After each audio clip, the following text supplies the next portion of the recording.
इतना क्रोध क्यों? अब आप समझ गए होंगे कि वह पूर्ण ईश्वर के रूप में क्यों आया। और मुझे याद है कि मैंने प्रभु से पूछा था क्योंकि वह बात मुझे कई सालों से परेशान कर रही थी। इसलिए मैंने सोने से पहले प्रभु से पूछा।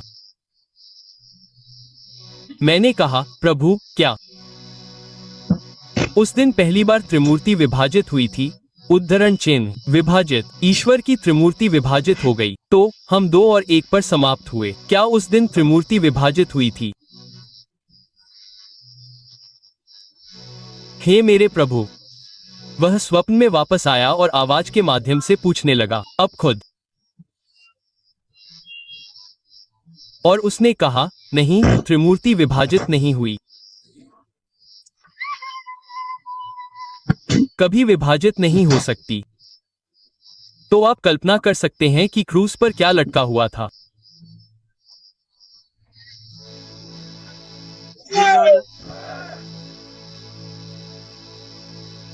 यशायाह 53 यशायाह।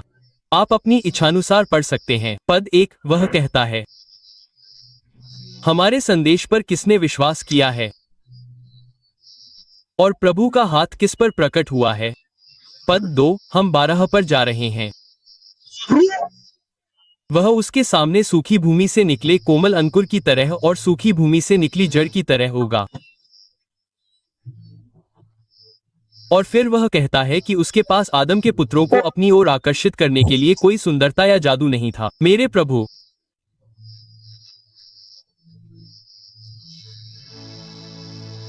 पतन के पुत्र।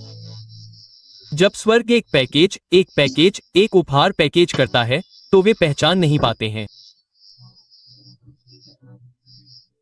उसके पास हमें अपनी ओर आकर्षित करने के लिए कोई महिमा नहीं थी। उसके रूप में ऐसा कुछ भी नहीं था कि हम उसकी इच्छा करें।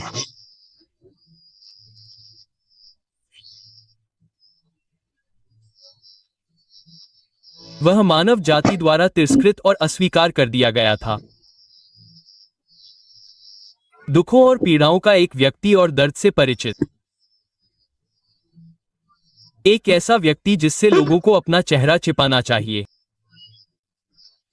वह तिरस्कृत था और हमने उसका सम्मान नहीं किया।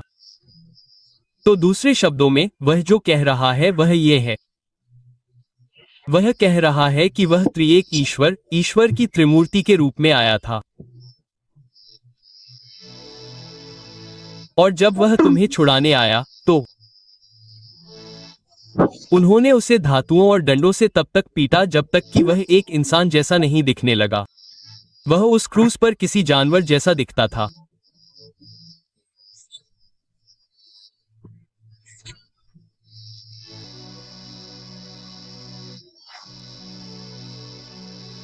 उसने कहा कि वह उस क्रूस पर एक जानवर जैसा दिखता था।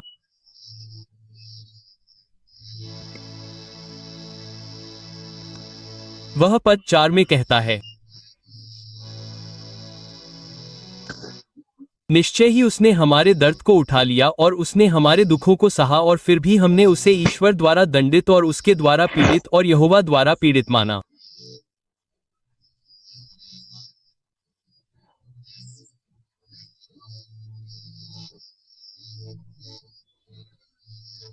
फिलिप्पियों अध्याय 25 और 9। मेरे बेटे प्रोफेसर, आप अभी भी हमारे साथ हैं। आप समझ रहे हैं कि हम अभी क्या कर रहे हैं? हमने मसीहा के आने के बारे में बात की और फिर हमने आने वाले क्रोध के माध्यम से रैप्चर के महत्व को सामने लाया। लेकिन जब हमने उस क्रोध की भयावहता को देखा जो पूरी पृथ्वी को तबाह करने के लिए आ रहा है,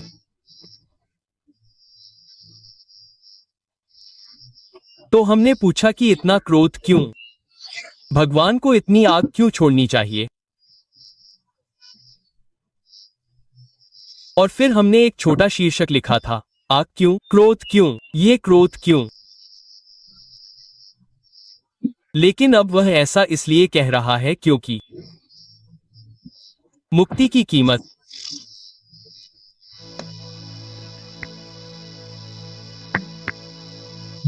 मुक्ति की कीमत। हम बस यही कर रहे थे कि त्रिमूर्ति आ सकती है और मनुष्यों के लिए मर सकती है और उसके लिए पुनर्जीवित हो सकती है। उसने जिस तरह की मौत मारी वह बलात्कारियों, आतंकवादियों, ठगों और डाकुओं की मौत थी। वह उस समय और आज भी अपमानजनक मौत है। यह क्रूस पर कील ठोकने जैसा है। जो लोग मारे जाते हैं वह उस तरह के अपमान के साथ मरते हैं।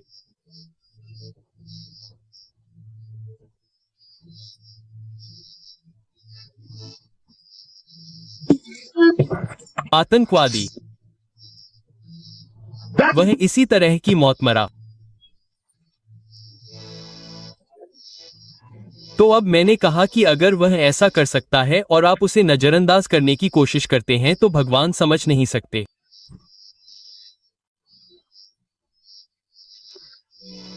तो फिर इतना क्रोध क्यों? फिर वह कहता है कि मुक्ति की कीमत के कारण। फिलिप्पियों अध्याय 2, 5 और 9 में एक दूसरे के साथ अपने रिश्तों में वही मानसिकता रखें जो मसीह यीशु के समान थी, जो परमेश्वर के स्वभाव से ही परमेश्वर के साथ समानता को अपने फायदे के लिए इस्तेमाल करने की चीज नहीं समझता था।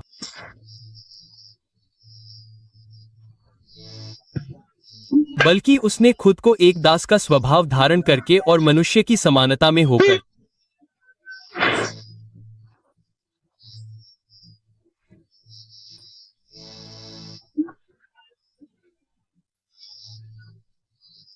और मनुष्य के रूप में प्रकट होकर मृत्यु तक आज्ञाकारी होकर यहां तक कि क्रूस पर अपमानजनक मृत्यु को भी स्वीकार कर लिया।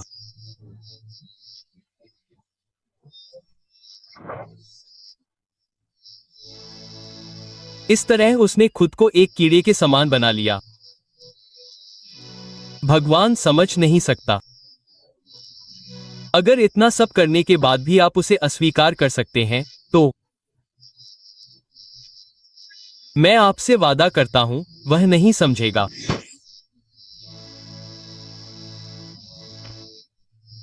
वह मुक्ति की कीमत नहीं चुकाएगा। इसलिए क्रोध इतना अधिक होना चाहिए।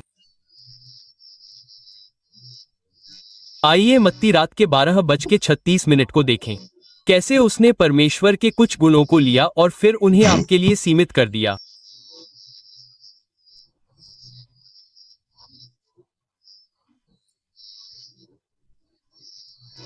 लेकिन उस दिन या उस घड़ी के बारे में कोई नहीं जानता, स्वर्ग के स्वर्गदूत भी नहीं, पुत्र भी नहीं, बल्कि स्वयं पिता परमेश्वर। आप कल्पना कर सकते हैं कि वह सर्वज्ञ परमेश्वर है, लेकिन आपके लिए उसने परमेश्वर के कुछ गुणों को ग्रहण किया और प्रतिबंधित किया कि वह आपके स्वरूप में प्रवेश कर सके और आपके लिए मर सके और आपको मुक्ति दिला सके।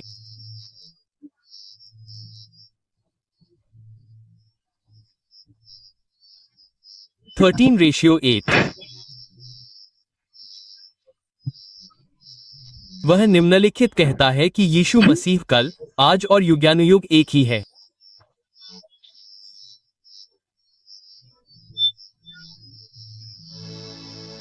और फिर भी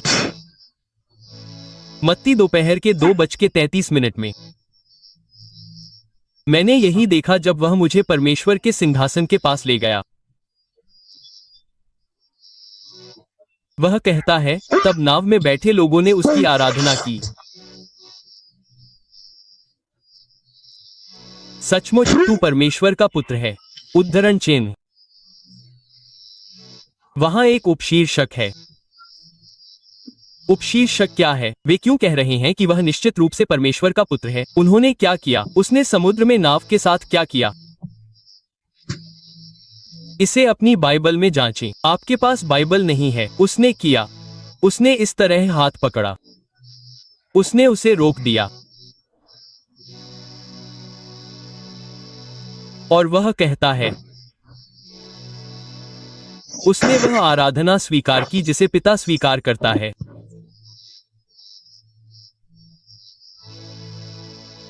जब मैंने उसे सिंहासन के केंद्र में देखा तो उसकी आराधना पूरी सृष्टि कर रही थी। वह वही आराधना पाता है जो पिता परमेश्वर को मिलती है।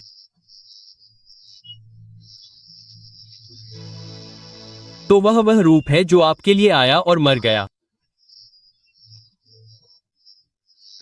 इसलिए क्रोध का मिलान होना चाहिए, मिलान होना चाहिए।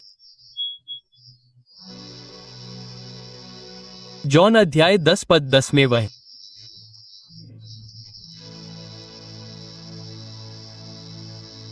कहता है कि चोर केवल चोरी करने और नष्ट करने के लिए आता है।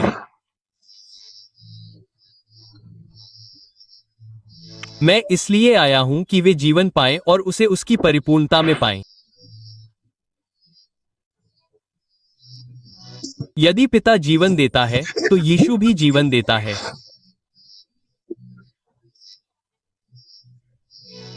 इतना बड़ा क्रोध क्यों? इस वजह से मुक्ति की कीमत चुकानी पड़ी। वह जीवन देने वाले परमेश्वर के रूप में आया।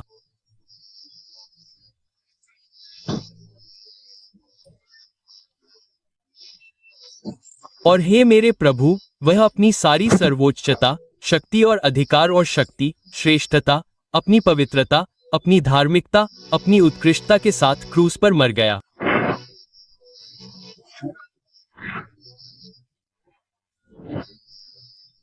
वह सब कुछ जो उसने आपके लिए क्रूस पर डाला।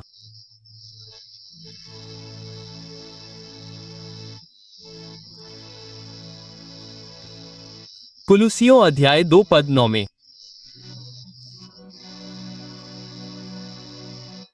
वह कहता है कि मसीह में परमेश्वर की सारी परिपूर्णता शारीरिक रूप में रहती है।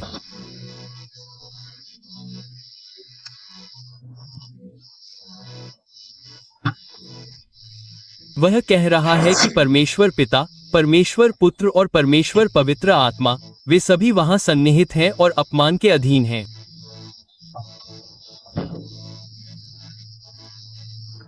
वह कैसे समझ सकता है अगर आप अस्वीकार करते हैं? तो इसलिए अगला भाग मैं इसे देखते हुए आना चाहता हूं, इसे अभी देखते हुए। अब आपको यह समझ में आ जाना चाहिए कि रैप्चर क्यों महत्वपूर्ण है। अगर आप आने वाले क्रोध पर विचार करें और आप देखें कि वह क्रोध स्वर्ग से आएगा तो वहां आग होगी। आज मैं महान संकट पर थोड़ा स्पर्श करने जा रहा हूं ताकि आप इसके महत्व को समझ सकें।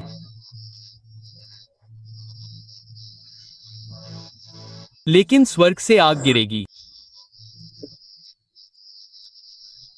ग्रह टकराएंगे। आप यहां बैठे हुए, यहां बात करने वाले की संलिप्तता को समझ सकते हैं क्योंकि मैंने उन स्वर्गीय पिंडों की मिलीभगत की भविष्यवाणी की है। और इसलिए क्रोध ऊपर से आएगा। यह पृथ्वी से आएगा। मसीह का विरोधी यहां होगा। झूठे भविष्यवक्ता भी वहां होंगे और लोगों का कत्लेआम करेंगे। आप जानते हैं कि अमीर अरबपति लोगों का कत्लेआम करेंगे। तो आप कल्पना कर सकते हैं कि स्वर्ग से क्रोध आएगा और फिर पृथ्वी पर क्रोध आएगा और पृथ्वी के नीचे से टिड्डियां आएंगी।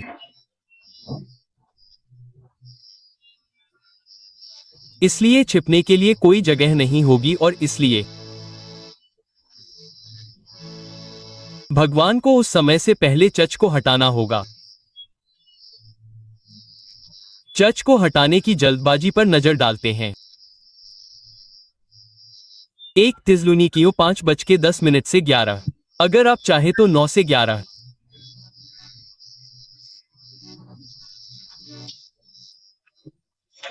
क्योंकि परमेश्वर ने हमें क्रोध सहने के लिए नहीं, बल्कि हमारे प्रभु यीशु मसीह के द्वारा उद्धार पाने के लिए नियुक्त किया है। और इसलिए वह कह रहा है कि चर्च की प्रकृति के कारण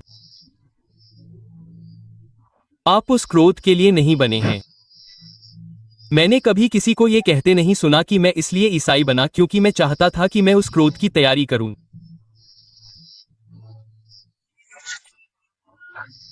प्रकाशित वाक्य 3:10 वह फिर कहता है कि चूंकि तुमने धीरज धरने की मेरी आज्ञा का पालन किया है, इसलिए मैं तुम्हें उस परीक्षा के समय से बचाऊंगा जो पृथ्वी के निवासियों की परीक्षा के लिए पूरे ज्ञात संसार में आने वाली है।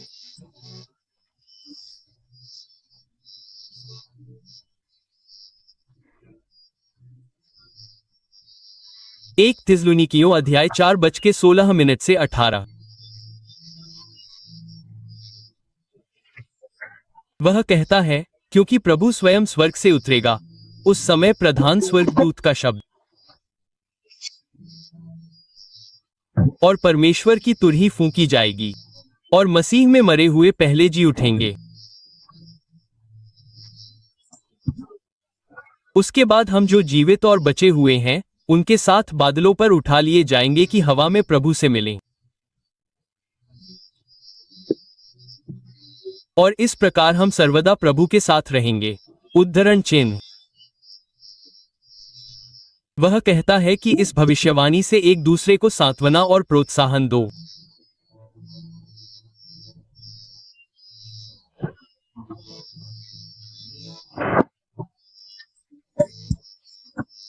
तो आप समझ गए होंगे कि उसने वहां बहुत कुछ कहा है कि सबसे पहले कलीसिया को लेना। उसने कहा कि कलीसिया की प्रकृति के अनुसार उसे वहां नहीं पाया जाना चाहिए, और फिर अब वह दिन के अनावरण की क्रियाविधि का वर्णन करता है, और उनमें से प्रत्येक में एक जबरदस्त निर्देश है जिसे हमने बार बार कहा है।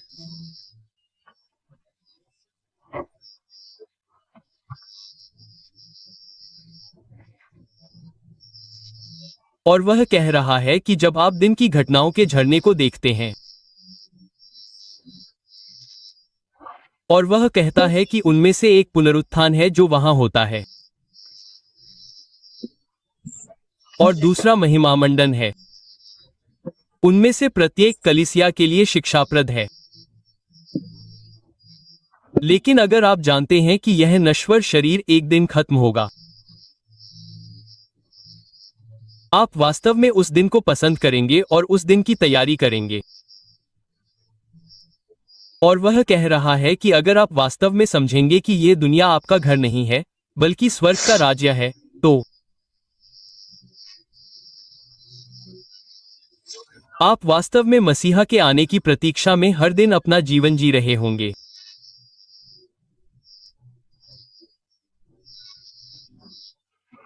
और वह यहां कह रहा है कि यह सब आपको सांत्वना देगा, चाहे धार्मिकता के लिए कितना भी उत्पीड़न क्यों न हो।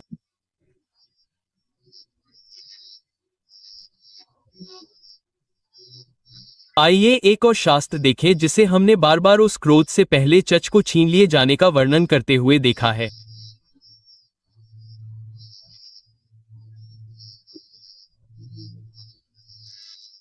जॉन अध्याय 14:1:3 में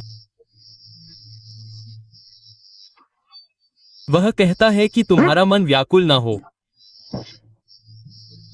तुम ईश्वर पर विश्वास करते हो, मुझ पर भी विश्वास करो।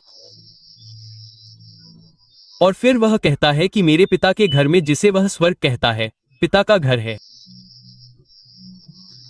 वहां बहुत से मकान हैं, बहुत से कमरे हैं।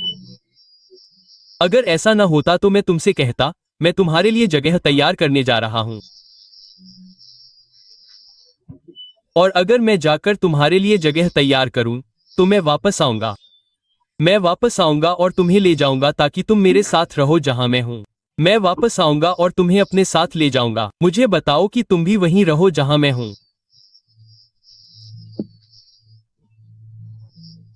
और फिर वह कहता है, तुम जानते हो कि मैं कहां जा रहा हूं। उद्धरण चिन्ह। और फिर 1 कुरिन्थियों 15, वह निम्नलिखित पद 50 पर कहता है, मैं बस पकड़ रहा हूं।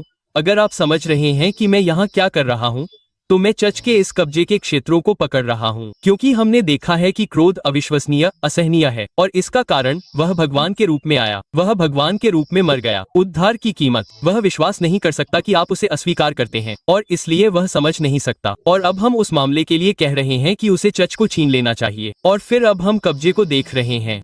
हालेलुया। हालेलुया। वह कहता है, सुनो, मैं तुम्हें एक रहस्य बताता हूं कि सब सो नहीं जाएंगे, बल्कि सब बदल जाएंगे, पलक झपकते ही आखिरी तुरही बजने पर। इसलिए वह उस सटीक क्षण का उल्लेख करता है जब महिमा होती है। वह कहता है, क्योंकि तुरही बजेगी और मरे हुए अविनाशी रूप से उठेंगे और हम बदल जाएंगे।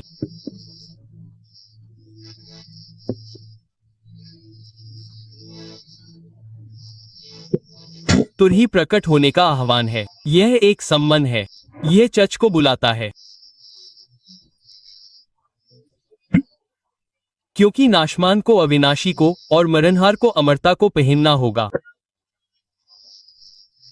परंतु नाशमान को अविनाशी को और मरणहार को अमरता को पहनना होगा। तब जो वचन लिखा है वह जय में निगल लिया गया।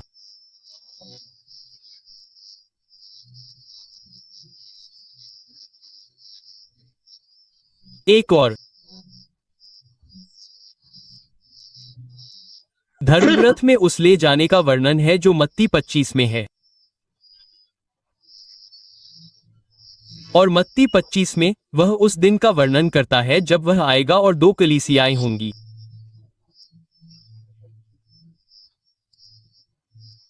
उस समय स्वर्ग का राज्य उन 10 कुंवारियों के समान होगा जो अपने दीपक लेकर दूल्हे से मिलने गईं।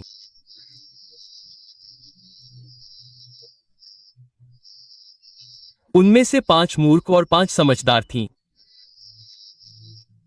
मूर्खों ने अपने दीपक तो ले लिए, परंतु अपने साथ तेल नहीं लिया। परंतु समझदारों ने अपने दीपकों के साथ बर्तनों में तेल भी ले लिया।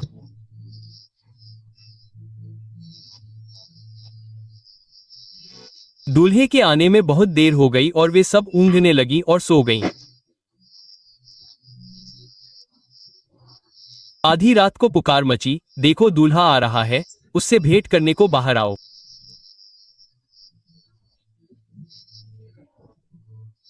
तब सब कुंवारियां जाग उठीं और अपने दीपक ठीक करने लगीं। मूर्खों ने समझदारों से कहा, अपने तेल में से हमें भी दो, हमारे दीपक बुझ रहे हैं। उन्होंने उत्तर दिया, नहीं, हमारे और तुम्हारे लिए तो शायद काफी ना हो, परंतु बेचने वालों के पास जाकर अपने लिए खरीद लो। यह अविश्वसनीय है। परंतु जब वे तेल खरीदने जा रही थीं, तो दूल्हा आ पहुंचा, और जो कुंवारियां तैयार थीं, वे उसके साथ विवाह भोज में चली गईं और द्वार बंद हो गया।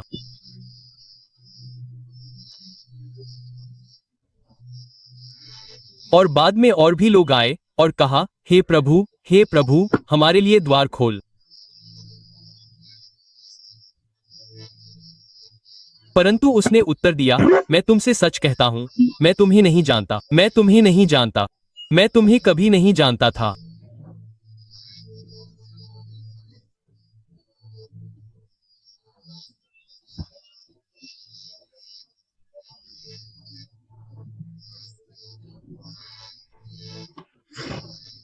और इसलिए मैं आज यहाँ कुछ कथनों पर ध्यान केंद्रित करूंगा जहां प्रभु आते हैं और कहते हैं, मैं तुम्हें नहीं जानता था, मैं तुम्हें कभी नहीं जानता था। उद्धरण। परंतु अभी के लिए हमने यहां से अब तक जो कुछ पढ़ा है उसका सारांश मैं तुम्हें देता हूं। पहला, इसमें कहा गया है कि जागते रहो, क्योंकि अब हम ये देख रहे हैं कि तुम उस अविश्वसनीय क्रोध से कैसे बच सकते हो जो आने वाला है।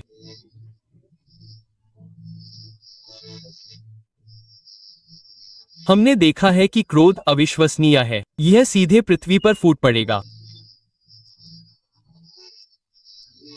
और फिर वह अब कह रहा है कि चर्च को इसलिए हटा दिया जाना चाहिए। लेकिन जैसा कि हमने चर्च को हटाने वाले शास्त्रों को देखा, निम्नलिखित कुछ चीजें हैं जो सामने आती हैं। नंबर 1, आपको सतर्क और चौकस और सतर्क रहना चाहिए और तैयार और तत्पर रहना चाहिए। वह कह रहा है कि सावधान रहें।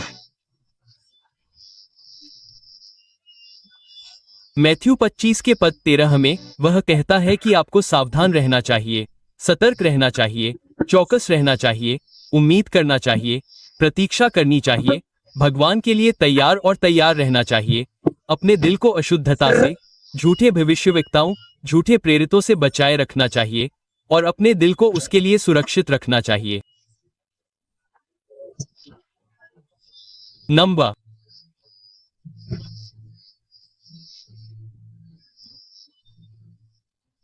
2, तैयारी के अलावा हम देखते हैं कि वह स्वामी की आसन्नता के बारे में बात कर रहा है।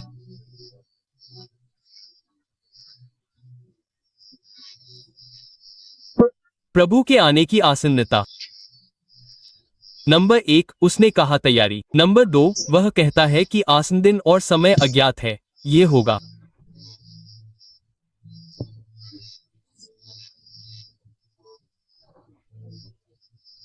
नंबर 3, हमने चर्च को हटाए जाने में क्या देखा है इससे पहले कि ऐसा हो। प्रोफेसर बाक, मैं आपको बहुत अच्छी तरह से समझ रहा हूं।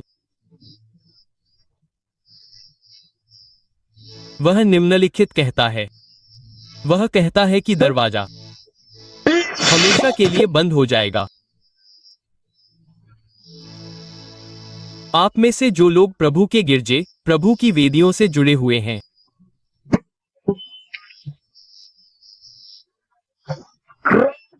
अब आप इस संदेश की गंभीरता को सुन सकते हैं जो कह रहा है कि पृथ्वी से टकराने वाले उस आवरण से बचने के लिए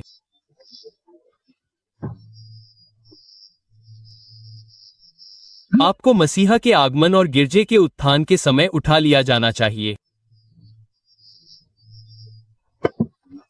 जब हमने मसीहा के आगमन का वर्णन करने वाले धर्मग्रंथों को देखा और खोजा,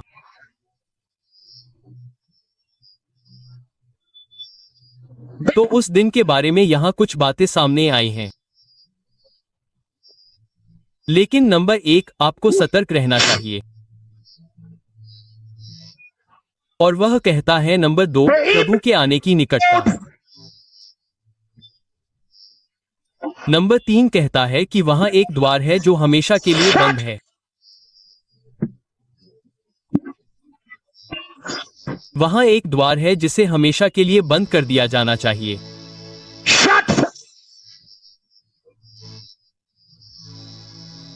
मेरे प्रभु, अब वहां से निर्देश आ रहे हैं कि एक द्वार है जो बंद हो जाएगा। और जब वह बंद हो जाता है तो वह हमेशा के लिए बंद हो जाता है। वह कह रहा है और वहां एक अस्वीकृति होती है। चर्च के दरवाजे पर वह कह रहा है कि एक द्वार है जो हमेशा के लिए बंद है। और यह कहावत है कि मुझसे दूर मैं तुम्हें कभी नहीं जानता था। क्या आप कल्पना कर सकते हैं कि वे हर सुबह उठते थे और यीशु के नाम पर घुटने टेककर प्रार्थना करते थे?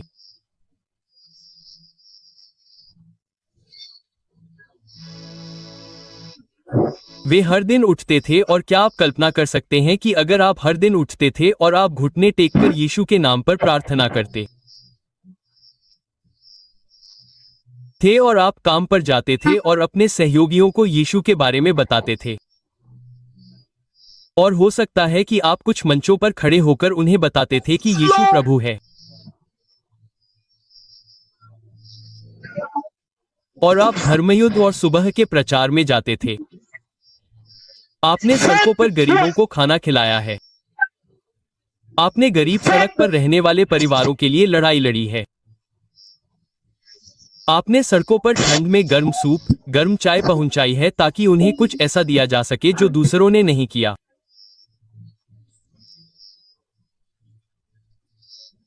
आप अस्पतालों में गए और उन्हें कपड़े दिए। आपने उन्हें अस्पतालों में गर्म जैकेट, गर्म स्वेटर दिए।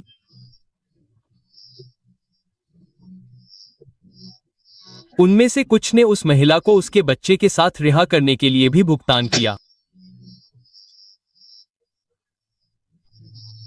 और वह कह रहा है कि आप हर दिन वेश्यालय नहीं जाते थे, लेकिन आप प्रचार करने के लिए सड़कों पर जाते थे।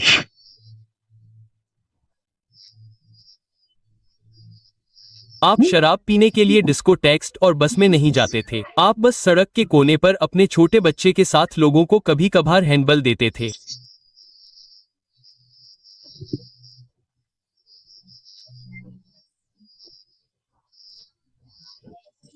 तुमने अपने आप को अलग कर लिया और तुमने प्रचार किया और लोगों को पानी में बपतिस्मा दिया।